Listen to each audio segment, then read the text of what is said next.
parte también del trabajo que yo realizo en la institución, entonces quiero que vaya a ponerlos de ejemplo, cómo no, sentirnos muy orgullosas también de llegar a esos espacios. Bueno, entonces está grabando, vamos entonces a presentar la pantalla que tengo aquí y vamos a conocer un poquitico pues, de lo que les traje para el día de hoy. ¿Me están viendo la pantalla ya? ¿Alguna que me diga? Sí, ya está compartiendo, sí. Entonces, tú me inspiras, la inclusión como un todo. Le puse aquí, me atreví a colocar el loguito de Somos Familia, que es la escuela familiar de nosotros, de la institución, para también que nos sirva como soporte. ¿Listo? Entonces, tú me inspiras, la inclusión como un todo. Espérenme, que es que no me está pasando. Listo. Una pregunta. ¿Te has dado cuenta de la manera como te expresas de una persona con capacidades diversas? Nos hacemos esa pregunta nosotros. ¿Cómo nos expresamos? Ay, el niño bobito. Ah, no, el niñito mongólico. Casi muchas veces, ¿cierto? No, él es como rarito. Ah, el señor, el cojo. Ah, no, el mocho. Ah, así, displicentes desde la palabra, ¿cierto? Y no somos inclusivos desde eso, desde la propia palabra. Escogimos estos colores, que son los colores de la diversidad, ¿cierto? Manitos, se habla, manitos, son como niños que somos diversos, somos iguales, entonces es como a nivel mundial se maneja, ¿cierto? Las manitos como inclusión, desde el aula, pues, se habla así.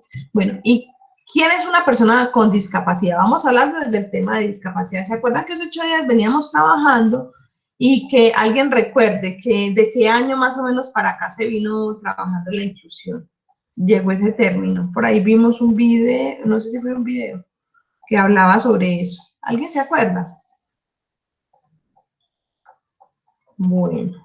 La Convención sobre los Derechos Humanos de las Personas con Discapacidad establece que las personas con discapacidad son aquellas que tengan deficiencia, ya sea física, intelectual, mental, sensorial, visual, auditiva, que al interactuar con diversas barreras puedan impedir su participación plena y efectiva en la sociedad en igualdad de condiciones que las demás. Resulta que esta convención se dio en el 2006, donde empezaron a hablar.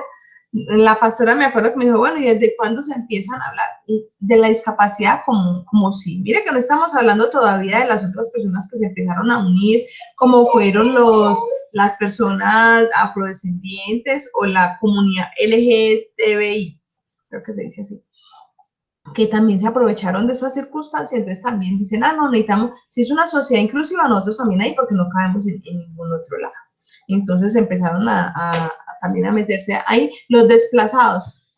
Yo veo muchos documentales de estas personas que nosotros tenemos desplazados, claro, muchos, pero hay un fenómeno a nivel mundial que es los que vienen de Siria, los sirios que están desplazados por todo el mundo y que son personas que eso se salió de control, ¿cierto? A nivel mundial, que los países, Europa, los países europeos tienen campamentos inmensos y todas esas personas son protegidas y tienen muchos derechos y reclaman pues eso. De igual manera también, nosotros lo vemos diariamente con nuestros hermanos venezolanos, que también vienen y tienen un montón de privilegios, por decirlo así, que hasta uno a veces se vuelve celoso. Yo a veces me cuestiono y digo, uy, pero dan un montón de cosas al mismo presidente de la República, habla y dice que les va a dar esto, lo otro, y nosotros los colombianos que muchas veces, ¿cierto? Lo pensamos así, yo lo he pensado, ¿cierto? En mi manera. Y bueno, entonces los países empiezan a incluirlos ahí en esa estadística de las situaciones o los grupos que requieren de esa inclusión. Bueno, recordemos que las barreras físicas de comunicación y las de actitud, limitan o imposibilitan el acceso a las áreas. O sea, la actitud no de ellos, de nosotros, ¿cierto? A esas áreas, a la información, lo que hablábamos también, a las áreas, cuando nos referimos de las áreas en los espacios comunes. ¿Se acuerdan que les contaba que que por ejemplo las escalas del metro, los teléfonos, el acceso a los bancos, los baños de los centros comerciales que ahorita son los de niños, los de personas con talla baja, los de movilidad reducida, que hay un baño especial para ellos, ¿sí? Que ya empiezan toda esa transformación. A la información, entonces ya también tenemos las calles con ese sistema braille, ustedes han visto los semáforos que pitan, es para la gente que hace cierto sonido, entonces ellos ya saben que deben de pasar. Entonces también a ellos, a la información y a la sociedad en general, obstruyen el desempeño de las actividades de la vida diaria, la participación social y productiva en igualdad de condiciones, y por lo tanto lesionan la dignidad de las personas con capacidades diversas. Entonces por decirlo así, este pedacito, de esta frase, de este párrafo, llegan y se apoderan, por decirlo así, se escudan las personas afrodescendientes y los LGBTI, me enredo, se posesionan de ello. ¿Para qué? Para como se sienten excluidos y se sienten que no caben por muchas cosas, porque de todas maneras hay gente que no, y ellos mismos se han hecho, lo que hablaba yo en estos días, ellos mismos se han hecho con sus actitudes que la sociedad también, que no puedan encajar de cierta manera, por sus desórdenes sexuales, por ir en contra, por irrespetarnos también, a nosotros nos irrespetan también, irrespetan a nuestras creencias, nuestras costumbres, lo irrespetan, entonces no encajan, entonces ya se valen de este párrafo que dijeron en esa Convención de los Derechos Humanos en el 2006, y ya lo vuelven más consciente, entonces salen, pelean, luchan, que las mujeres también en igualdad de condiciones, y un sinnúmero de argumentos que exponen para hacer valer sus derechos. Bueno, ¿alguna pregunta hasta acá? ¿Sí me están escuchando? Estoy hablando sola. Sí, se escucha perfecto. Bueno. Como estoy compartiendo pantalla, no puedo ver si están o no. Listo, bueno. Entonces ya estuvimos un ratitico devolviéndonos en el tiempo y de dónde surge todo eso. Bueno, ahorita se debe desechar varios conceptos equivocados y el uso frecuente para referirnos a las personas. La pregunta que les hice al inicio, y yo creo que mucha gente y de nosotros lo hemos utilizado en algún momento de la vida, ¿cierto? Es incorrecto decir al discapacitado, el deficiente, el enfermito, el incapacitado, el inválido, el minusválido, el inútil, el lisiado y bla, bla, bla, bla. Un montón de clichés que le ponen, ¿cierto? El negro, el indígena, el veneco, como ahorita está de moda el venezolano, el veneco. ¿Qué más? ¿Qué más? La gorda, el gafufo. La gorda, el gafufo, no, un montón de cosas, ¿cierto? Pero no, son personas con capacidades diversas. Y si los metemos dentro de este concepto de capacidades diversas, estamos todos, ¿cierto? Porque aquí hay unas personas que son muy hábiles, por ejemplo, para las manualidades. Pero hay otras que no son tan hábiles. Hay unas muy hábiles para los deportes, pero hay otros que no. Hay unos muy hábiles para las matemáticas y otras que no somos tan hábiles. Unos muy hábiles para la oralidad y otros que nos da pena, ¿cierto? Entonces, mira que tenemos capacidades diferentes. De igual manera, en un grupo de niños en la iglesia hay capacidades diferentes. Entonces, son capacidades diversas. El niño casi no habla, pero ese niño hace unos dibujos, ese niño, qué artista. Una capacidad diferente, no todos somos iguales. Bueno, empezamos con movilidad reducida. Dice, personas con movilidad reducida, ¿cierto? ¿A qué se debe? A una secuela, de una afección en cualquier órgano o sistema corporal. Las más conocidas son de origen motriz, ¿cierto? Movilidad reducida, que son parapléjicos, con amputaciones, que sufren de artritis, con parálisis. Las de talla baja también caen ahí, ¿cierto? Cabemos ahí las detalladas que dicen, personas con movilidad reducida, porque el mundo está hecho para personas de un promedio de talla normal. Y las insuficiencias cardíacas o secuelas derivadas de enfermedades crónico-degenerativas, ¿cierto? Que podemos ver, no, pero es que quedó bien, la bien, pero le dio cierta enfermedad, entonces ya no puede caminar.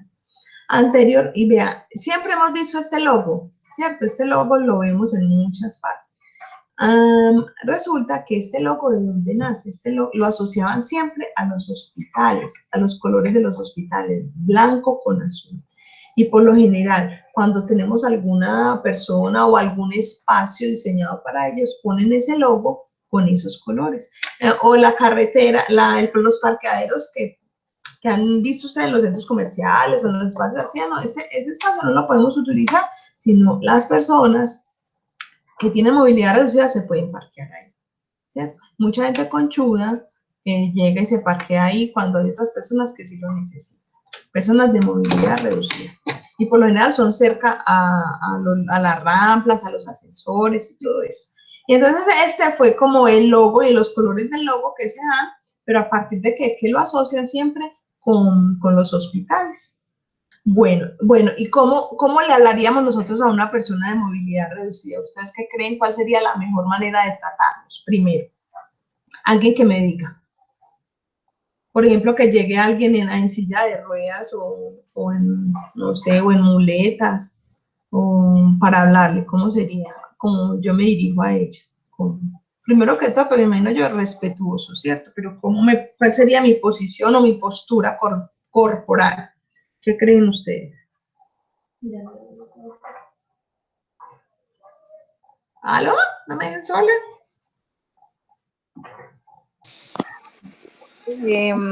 Yo creo que esa es una muy buena pregunta porque en el temor de no querer ofender a la persona, uno no sabe cómo reaccionar y tristemente termina reaccionando mal.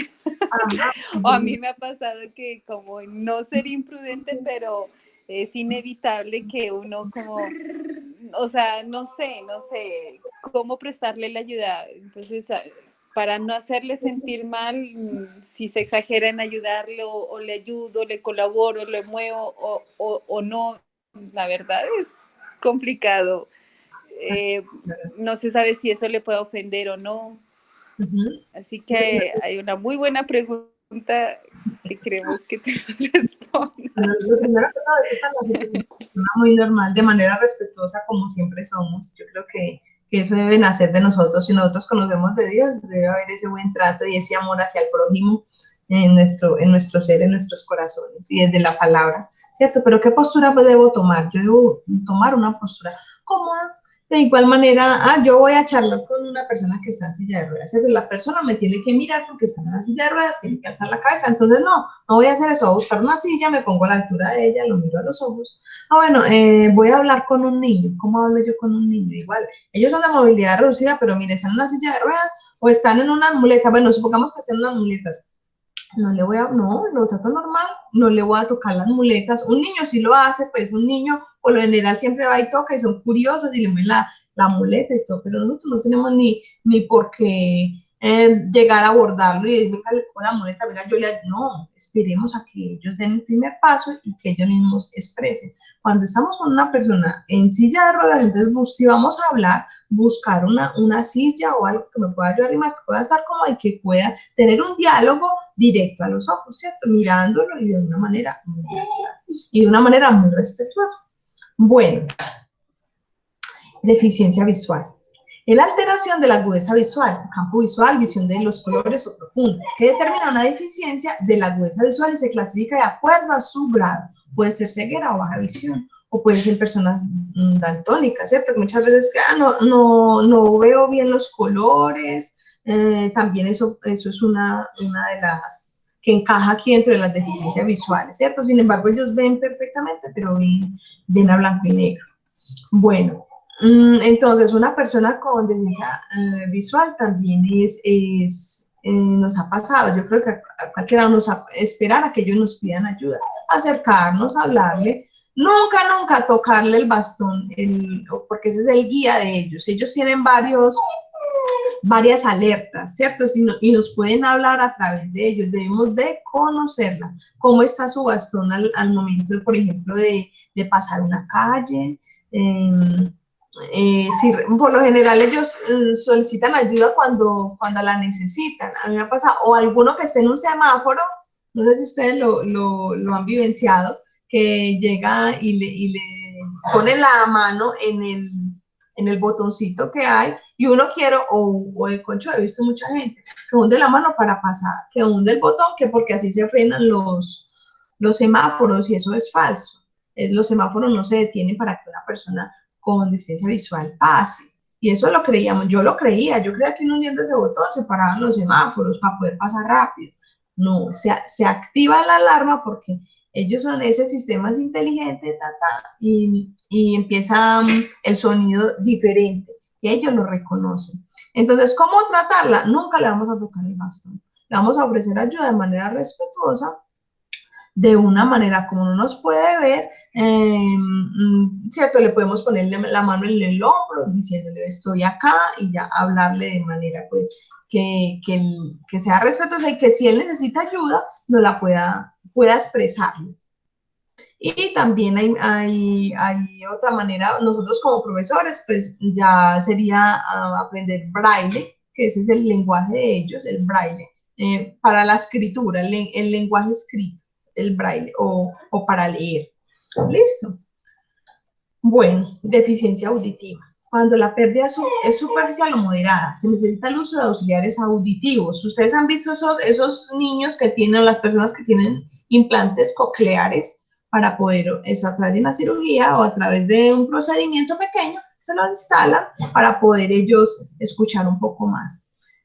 Pueden adquirir una lengua oral, pero pueden adquirir la lengua oral por lo general. Las personas, uno dice, ay, es sordomudo, y no es sordomudo, es sordo. Lo que pasa es que como ellos no han escuchado, entonces ellos no pueden tener una buena pronunciación. Cuando la pérdida auditiva no es funcional para la vida diaria, el canal de aprendizaje para las personas debe ser a través del lenguaje de señas. El año antepasado yo tuve la oportunidad de tener una mamá que tenía esta deficiencia, y fue algo muy bonito, una experiencia muy hermosa. Primero que todo, me obligó a mí a aprender un poquitico de ese lenguaje de señas, ¿cierto? De tratar de comunicarlo. Yo le entendía. Y fue algo muy bonito porque la niña de 5 años nos enseñaba a todos lenguaje de señas. Entonces, ella hablaba, la niña hablaba y escuchaba normal, pero la mamá no. Y la mamá todos los días iba y hablaba conmigo, y yo le entendía todo, ¿cierto? Porque la niña nos enseñaba, pero a mí me obligó como persona y como maestra, ¿cierto? A poner y a aprender y poner todo el empeño para que pudiera funcionar esa relación de maestra, mamá, acudiente, familia, pues tener una manera de comunicarnos. Y lo más hermoso fue eso, por ejemplo, las poesías, todo lo que dicen y hacen en las escuelas, y todas esas cosas lindas que podemos vivir en una institución que nuestros hijos hacen. Ella lo hacía de manera del lenguaje de señas en la graduación, y todas esas cosas que hacen en preescolar, todo lo cantaba, y entonces ya se sentía que una persona incluida, que iba a buscar ayuda en nosotros, y la tenía, la escuchaba, nos hacía entender. Cuando no le entendía, le pasaba a mamá, o la niña nos traducía, o la mamá escribía, ¿cierto? Y no era muda, era sorda, pero no podía pronunciar bien, entonces los sonidos que hacen no se entienden, porque ellos nunca han escuchado, entonces no tienen cómo pronunciar. Bueno, entonces eso también sería muy bueno, el saludo, cómo está, crear y aprender un poquitico de eso. Sería muy rico. Y bueno, en algún momento, no sé, la vida nos lo pondrá, o el que quiera, ¿cierto? Poder aprender un poquitico de ese lenguaje de señas. Bueno, deficiencia intelectual. Se caracteriza por la disminución del funcionamiento intelectual, razonamiento, planificación, solución de problemas, pensamiento abstracto, comprensión de ideas complejas, y aprender con rapidez y aprender de la experiencia, como el desarrollo de habilidades adaptativas esperadas para su edad y el entorno social, tales como, ahí caben los niños Down, ¿cierto? Alguno, si tiene la maravillosa experiencia de trabajar con un niño Down, o un familiar, alguien de acá tiene alguien en la familia Down, un conocido. Bueno, yo no, hasta el momento no he tenido pues como esa experiencia de trabajar con un niño Down. Sí, pues pasan ¿cierto? Por compartir y momentos, pero así dentro del aula no lo he tenido. Y bueno, ellos son seres maravillosos y que tienen mucho ¿verdad? Son muy amorosos y en cierta parte de su desarrollo físico se les despierta como todo, como pues, ¿cierto? Como los seres humanos, su libido y entonces los malinterpretamos y muchas veces les damos ese mal manejo. Pero los niños Down, sí, y muchos llegan a alcances increíbles. Por aquí había, escuchado eso ya una conferencia de un muchacho Down que es profesional, que hasta lo han mostrado en las noticias, creo que es escritor, que es licenciado en lengua castellana, creo que es así, y es profesor. Y también por ahí vi una que era profesora de preescolar y me enseñaba a cuidar a los niños, ¿cierto? Recordemos que son nosotros como familia y nosotros como profesores a cargo de algunos niños, nosotros estamos como en la capacidad de desarrollar todas esas habilidades que tienen ellos. Y esos niños pueden llegar pues a hacer trabajos increíbles. Su motricidad es buena, la motricidad fina para hacer actividades y todos se concentran, tienen buena concentración, un lenguaje limitado si en la casa no los han llevado a terapias de lenguaje claro, se concentran, entonces se entretienen con manualidades, con pintar, ¿cierto? Son muy artistas, entonces es muy rico trabajar con ellos. Es muy rico trabajar con ellos. Bueno, dale. Bueno, seguimos. ¿Alguna pregunta acá?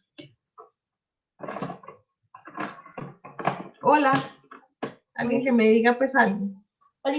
¿Me escuchan? Todo muy claro hasta ahora. Bueno, deficiencia mental. Muchas gracias, doña Alexandra. Bueno, y tenemos otra, deficiencia mental o psicosocial. No sé si alguno ha tenido la experiencia y se puede llegar, ¿cierto? Ya la pastora nos lo dirá, pues ya este tema yo lo manejo desde la parte pedagógica, pero la pastora ya lo puede manejar más desde la parte, no sé cómo decirlo, emocional. No sé, pastora, en qué contexto ponerlo. Ya que ustedes, por ejemplo, que oren por esas personas, porque son muchas veces esos trastornos, todas esas cosas, son demonios que se apoderan de las personas. No sé en qué contexto ponerlo, pastora, ¿cómo lo podríamos poner en esas palabras? Por ejemplo, la esquizofrenia, las depresiones, que son situaciones que también se presentan y se presentan en los niños. Y uno dice, ay, pero tan pequeñito y con anorexia, ay, tan pequeñito y con bulimia, y se presentan cuando no me lo dan. Entonces, esas situaciones también, pastora, ¿me puede ayudar con esto? Que esta sí no sabría cómo ponerla en el contexto de que le estoy hablando.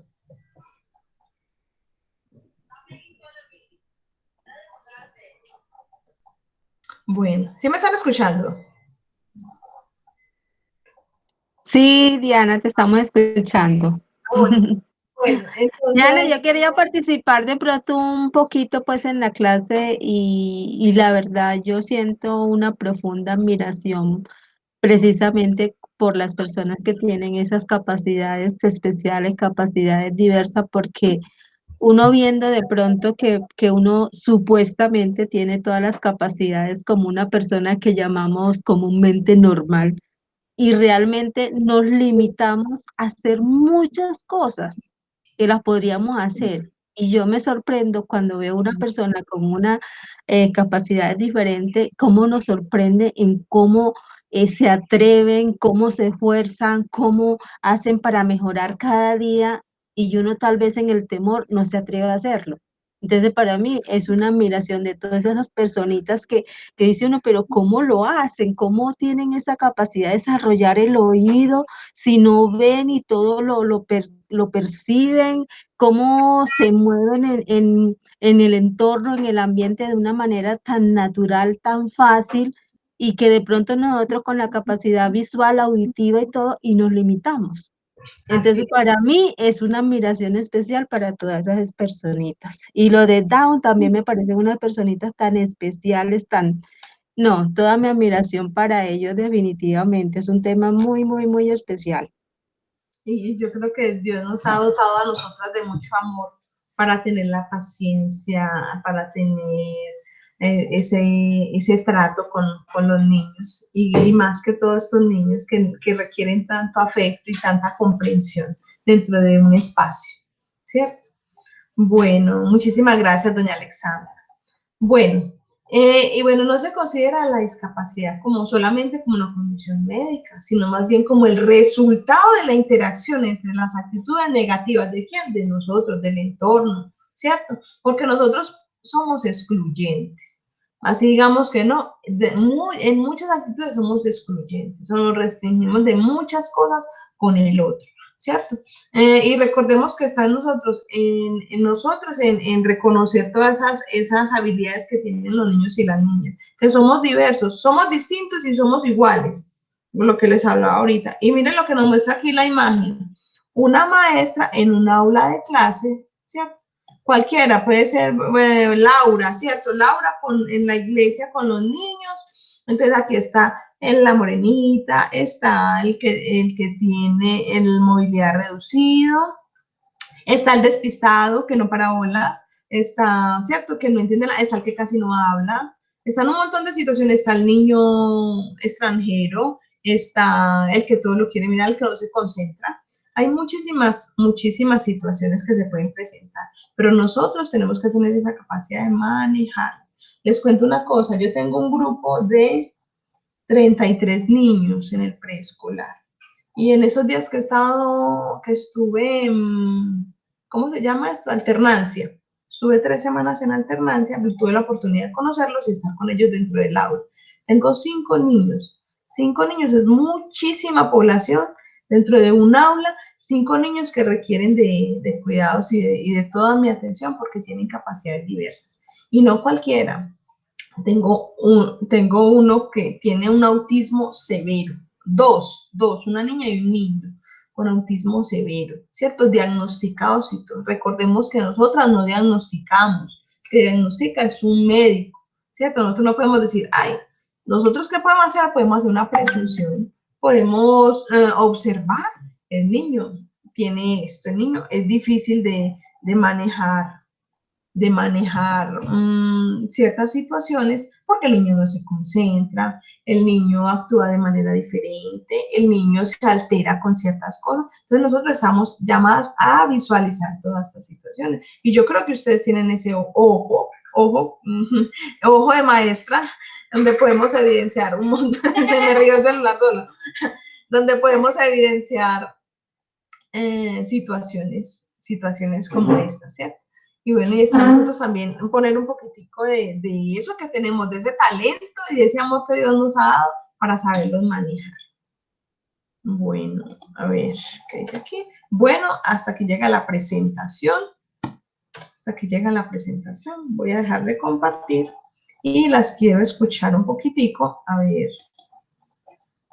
las quiero escuchar un poquitico de qué situaciones específicas o que aprendemos. Alguien que tenga alguna duda.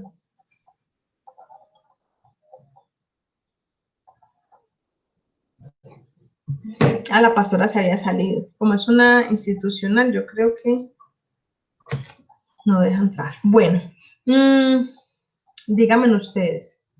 ¿Algún momento se han presentado situaciones a cargo, que ustedes tengan los niños a cargo, situaciones difíciles que no puedan manejar? O que no puedan manejar, no, lo podemos manejar, pero que se les dificulta un poco y que sienten, ay, ¿cómo lo hago? No sé.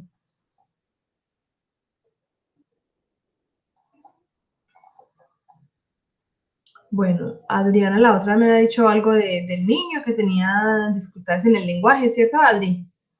La vez pasada. Sí, él tiene problemitas en el lenguaje y también de concentración, aunque ya ha mejorado mucho ese tema de la concentración, pero él más pequeño, la profe tenía que sentarlo junto a él, porque mientras que ella estaba ahí, él trabajaba. Ella daba la vuelta y ya cuando iba a ver estaba bajo la mesa o estaba haciendo otra cosa o no hacía nada. claro. Entonces, pero en estos momentos él ya es capaz de trabajar solo, aunque él es muy dependiente. O Ujú, sea, a veces es muy dependiente, otras veces no, pero sí ha mejorado mucho en el tema del lenguaje, sí tiene pues todavía mucha dificultad, pero pues ahí va. Pues yo digo que también es un tema, lo que yo decía, uno no puede subestimar a los niños. ujú, Entonces, con él, algo que me pasaba con él era que por parte de mi suegra le hablaba muy chiquito. eh, Era mi bebé, mi así, o sea, todo era y era algo que no lo estaba dejando avanzar. Entonces yo pienso que también el trato va muy de la mano. No es, no es dejar de consentir, sino como que saber cómo tratarlo de una manera, porque eso los atrasa mucho. Entonces, si uno le habla chiquito, él era mi chiquito, mi bebé, así, igualito hablaba él. Entonces el niño ve nada, nada, nada. Entonces, ¿qué me tocó a mí? Eso es una tarea muy dura porque muchas veces ni siquiera con el propio niño, sino con el resto de la familia, que no entienden eso. No, yo no digo que yo que soy la mamá, no lo voy a consentir? ¿Cómo voy a decir que no lo consienten si es que yo soy la mamá? Pero es que es diferente a consentir a mimar. Entonces yo con él que empecé a hablarle muy claro. Entonces él enreda mucho lo que es la R. Él no dice, por ejemplo, su apellido es Guerrero, y él dice Guerrero. Entonces yo pongo que vuelve y repita. Y así él ha avanzado mucho, pero sí es un poco en el tema de la concentración, eso sí es algo que yo soy todavía como pues, porque sí es muy, eso es muy. Hay veces que está en clases, ahora que estamos en clases virtuales, para mí las clases virtuales han sido muy difíciles porque es que es muy difícil lograr que se concentre. Entonces, él es en clases y yo soy Isa que dijo la profe, mamá, yo no escuché, yo no sé. Y es jugando con los dedos, él no sabe tener las manos quietas, es jugando con los dedos o con un lápiz y mirando para otro lado. Isa que dijo la profe, mamá, no escuché, mamá, no sé. Y la profe acabó de hablar. Él es un niño. Entonces es como muy distraído, demasiado. Ujú. Entonces, bueno, a mí sí me tomé con él, sí tengo pues esa experiencia de que no sé si es la edad, no sé si de verdad pues tenga que ver con lo cognitivo, que es lo que siempre pues me dijeron, me han dicho de que él siempre ha actuado como un niño más pequeño acorde a su edad. Eh, Él estudia con niños de 7, 8 años y es como si él tuviera 5 o 6. Es lo que a mí siempre pues me dieron a entender por su forma pues de actuar, que siempre actuó como un niño más pequeño. Entonces siempre me dijeron, que me decían a mí? Pues no, es que él tiene un sistema cognitivo menos desarrollado. Que es cierto sea pues eso, pues no sé, porque la verdad nunca me he enfrascado en eso, nunca pues le he dado como mucho oído a eso porque quizás es muy inteligente. Él es muy inteligente, él llora porque llora haciendo una manualidad. Él cuando de dibujar se trata o de, o de colorear se trata, él se preocupa, él se estresa porque él dice que no, pero póngale a hacer una resta, póngase a hacer una suma o un tema nuevo que, por ejemplo, que empezaron ahorita a ver la recta numérica, él ahí mismo eso lo coge, lo agarra. Entonces eso, es como que empezar uno a ver las capacidades que tiene el niño y no las dificultades, porque no todos tienen lo que usted decía, no todos tienen las mismas capacidades, los mismos no. Todos tienen capacidades diferentes, su capacidad, sus dones son diferentes, sus talentos son diferentes. Y bueno, pues esa es yo puedo decirlo como experiencia. Pues. Yo estudié primera infancia y tuve la oportunidad también de un tiempo pues dar clase y también me tocó en una población muy difícil, donde también se ven muchos, pues muchos casos difíciles, no solamente con personalidades de los niños, con discapacidades, sino también problemas de drogadicción, problemas de todo eso. Entonces, tuve una experiencia, de hecho, yo tuve un niño que se llamaba Isaac. Yo después de tantos años reaccioné, yo dije, "Ay, ¿yo por qué le puse a mi hijo así?" Porque ese era un niño, como dice uno, niño problema. Después entendí que es que el niño era autista. Se enojaba por cualquier cosa, se estresaba, le molestaban los ruidos, lloraba mucho, gritaba. Entonces ya uno empieza como que, uno como que ya no mira o empieza a mirar a esos niños diferentes, sino por la atención que necesitan una mejor atención. Y créanme que uno como mamá agradece tanto eso. Yo hasta el sol de hoy, la profe que tuvo Isa desde prejardín hasta preescolar, vea, yo cualquier logro que Isa tiene, yo ahí mismo le escribo a Margarita y Margarita ya no siquiera trabaja aquí en este colegio. Y yo le digo, no, porque yo le agradezco tanto. ¿Por qué? Porque son pocos los profes que le dedican de verdad una atención diferente a esos niños. Y por ella fue que yo descubrí que el niño tenía problemas de lenguaje. Y ella me le prestó siempre una mejor atención a él, no porque fuera discapacitado, no porque fuera menos inteligente, sino porque son niños que necesitan un poquito de mejor atención. Entonces, yo puedo decir que como papás siempre, o sea, van a ser agradecidos de eso. Entonces, bueno, pues les puedo contar esa mi experiencia. Muchísimas gracias, Adriana. Claro, no. Primero que todo son niños, ¿cierto? Y es su manera de actuar. Segundo, muy rico. Y vea, mire que usted habla de la profe, Margarita, ¿cierto? Y Margarita dejó esa huella en usted, en su familia, ¿cierto? En usted. Y en el niño, ¿cierto? Ese trato de amor. Qué rico que los muchachos, cuando ya estén así adolescentes, se acuerden de, o cuando estén grandes. Como me decían, que yo les conté, que tengo una amiga que ya grande y me dices que a mí me encantaba ir pequeña a la iglesia, era por mi maestra. Yo disfrutaba eso y todo lo que hacíamos allá. Un aprendizaje significativo, ¿cierto? Y ese trato. Recuerde que nosotros somos observadoras por naturaleza, nosotros vemos, y claro, y aquí cada una de ustedes, y uno muchas veces en su mirada de mamá dice, no, pero mi hijo es así, pero en la escuela y en otro espacio se comporta diferente y pueden analizar y pueden mirar. No damos diagnóstico, más sí podemos observar y podemos dar a nosotros que nos piden, por ejemplo, no como docente, le piden esos test, ¿cierto? Que hacen unas rúbricas que tienen ciertos niveles y bueno, el niño hace esto, cómo se comporta, cómo hace. Y eso es fundamental para diagnosticar, pero el que diagnostica es un médico. Bueno, y situaciones como esta de lenguaje se presentan por montones. Y lo que dice Adriana, si yo no le creo la necesidad a mi hijo, entonces ¿cómo? ¿Cuándo va a aprender? Si yo no le creo a María del Mar la necesidad de que ella misma salga por ella, entonces ¿qué va a hacer? Si ya es chiquitolín, entonces tiene que aprender, ¿cierto? A valerse por ella y tiene que hacerlo y tiene que alcanzar, ella tiene todas las capacidades. ¿Se acuerdan del video de que les envié? No sé quién tuvo la oportunidad de verlo, doña Alexandra me comentó.